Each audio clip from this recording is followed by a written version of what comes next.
គិតដើរហាត់ប្រាណពីមុនពីកលទឹកឈឺមុនដំបូងគិតរត់រួចទេដើររៀងលឿនជាងមុននេះគ្រូ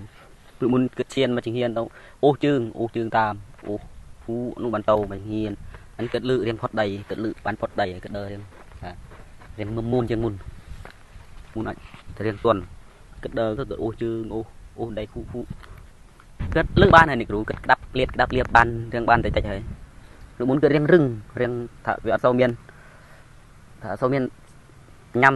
យើងធ្វើចលនាវាអត់សូវមានកន្រឹកគាត់ដល់នេះគិតធ្វើរៀងបានតិចគិតរៀងចាប់អីរៀងជាតិតិចបើតាមខ្ញុំមើលនេះគ្រូឃើញគិតធូរស្បើយត្រង់តែថាគិតហូបបានគិតហូបឆ្ងាញ់ផឹកក៏ឆ្ងាញ់តែសម្បល់គិតក៏ប្រែពើដែរគាត់មុនគិតរៀងស្លីហូបអីគាត់ដល់នេះគិតទាំងមានសាច់ទៅគិតរៀងក្រហមសាច់រៀងក្រហមវិញ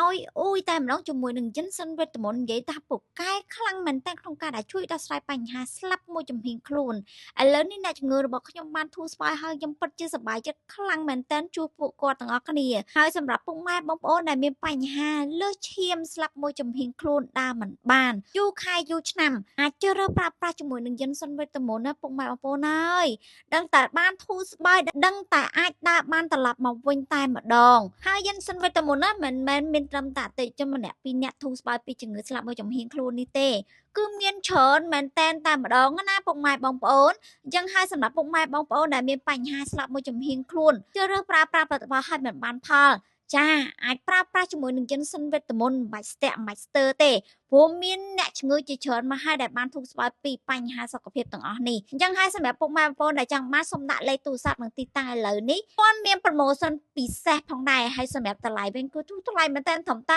$28តែប៉ុណ្ណោះហើយនិយាយពីការលក់ចិនសិនវេទមន្តណាគឺថាចេញរាល់ថ្ងៃនិយាយទៅគឺច្រើនមែនតើបើអតិជនចាស់វិញណាគឺទិញម្ដងទៀតវិញគឺទិញ2កំប៉ុង6កំប៉ុង10កំប៉ុងយកទៅប្រើប្រាស់ទុកប្រើតែម្ដងខ្លាចកាច់ស្តុកអញ្ចឹងសម្រាប់បងប្អូនដែលមានឪពុកម្ដាយកំពុងតែមានបញ្ហាសុខភាពទាំងអស់នេះចាអាចទិញជូនពួកគាត់ពិសាដើម្បីទទួលបាននូវសុខភាពល្អមានក្តីសុខនៅក្នុងជុំគ្រួសារកូនចៅត្រឡប់មកវិញផងដែរ